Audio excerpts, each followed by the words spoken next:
The controversy over the spiralling costs of Britain's new aircraft carriers and indecision over their design has seen the competence of the Ministry of Defence's top civil servant called into question by a powerful committee of MPs today. Permanent Under Secretary Ursula Brennan was summoned by the Public Accounts Committee to explain why there's been no official answer to its damning report about the multi-billion-pound cost overruns. James Banks reports. After the Defence Review, it was decided that the construction of 2 Elizabeth-class aircraft carriers would go ahead as planned by the previous government. But to save costs, one would be mothballed and the other converted to operate the cheaper Joint Strike Fighter using a catapult and trap launch recovery system. But as the future flagships of the Royal Navy begin to take shape, it's been reported that the government could be considering a U-turn and reverting back to the original short takeoff vertical landing system.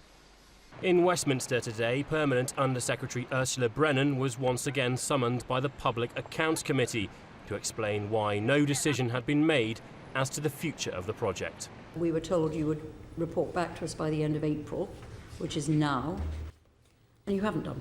Indeed. Well, I apologise. And this set the tone for a rather uncomfortable hour for Ms Brennan. The Secretary of State for Defence wanted to take the time to assure himself about these issues. He's not made a decision. He has been asking us a lot of detailed questions, and he then has some discussions that he needs to have with his ministerial colleagues, including the National Security Council. Ms Brennan argued that local elections made it inappropriate to make any announcement and avoided directly answering many of their questions. You're asking me a hypothetical question. No, it's a very simple question. It is a simple question, but it's a hypothetical question. The committee also criticised how she had failed to control ministers and allowed them to embark on unaffordable projects and had let expensive decisions drag on. July 2011. Yes. So we're coming up to the anniversary relatively soon.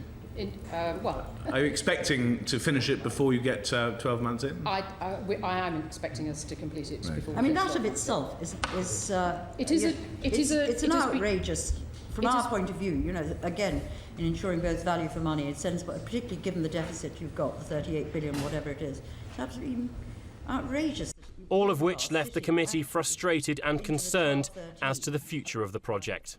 You came here in a way not to answer questions, but I hope you've understood from, I think, a pretty universal tone round the committee that it calls into question the ways in which decisions are being taken and whether or not the change culture which we hoped we were seeing within the MOD is in practice a reality, is just a myth and a lot of words.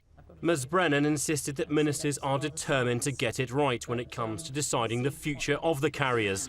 But with construction already underway and taxpayers' money at stake, the Public Accounts Committee will want to see a decision soon to draw this multi-billion-pound saga to a conclusion.